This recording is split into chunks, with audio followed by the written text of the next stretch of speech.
Daytoday there, checking in with Auburn football coach Gus Malzahn. Gus, thank you so much for joining us here for a few minutes as we're still kind of navigating this pandemic right now. I just want to ask you first and foremost, how have you been and how has your family been? Yeah, doing well. Starting to get in a routine. This is week 5. Family's doing well. We've spent a lot of quality time together. The positive is got a chance to spend quality time with my grandsons and daughters, and but we're ready to get back to normal as soon as we can. So take me through what your day-to-day life has been, obviously off the football field, but kind of navigating all the things that you've had to keep things intact during this time.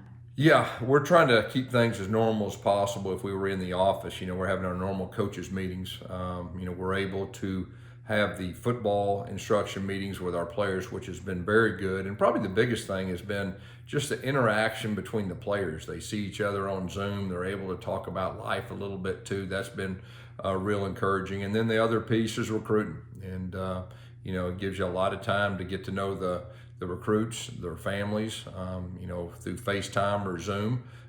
So we have a real busy day, and the big thing is just trying to get in a routine and stay in that routine and keep it as normal as it would be if you were in the office.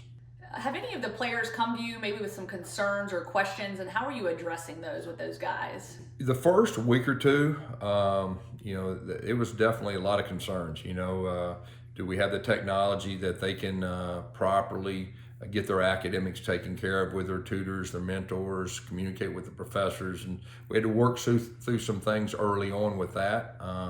And probably the turning point, like I was saying, is when we were able to have the instruction with our players and to have those active live meetings with offense, defense, position groups, and the interaction, the normal interaction between player and player, player and coach.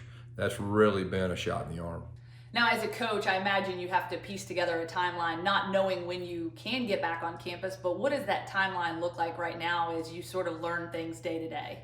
We've really looked at a couple of different scenarios as a staff, of a June 1 return, a June 15th, a July 1st, or July 15th return, of just what that would look like, how much football would need, how much physical training we would need. But we've not looked past July the 15th. We're really trying to look at it positive, that hopefully we'll get back sooner rather than later. And we've kind of put the doom and gloom behind us and really looking forward and trying to really look at everything positively. That's certainly great to have that optimism. Now, obviously, with a lot of uncertainty, what do you think some of the biggest challenges or concerns that you have when you do, in fact, get to return to the football field? Probably it's just to get our guys in condition, mentally and physically, get them in condition. How long is that going to take? And so that's really the biggest thing from our standpoint. We've been really challenging our players that, make sure that you're staying in physical condition the best you can. And then we get back, hit the ground running and trying to get back to some type of normal. All right, Gus, and my last question for you, as you get ready to return back to normal, when that does in fact happen, what are you looking forward to most? Man, I miss our players. I know our coaches, and I miss our coaches too. It's just that camaraderie that you have with your team and your staff and everything that goes with it. That's what I miss, and that's what I really look forward to getting back.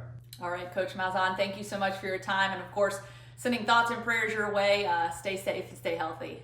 Thank you.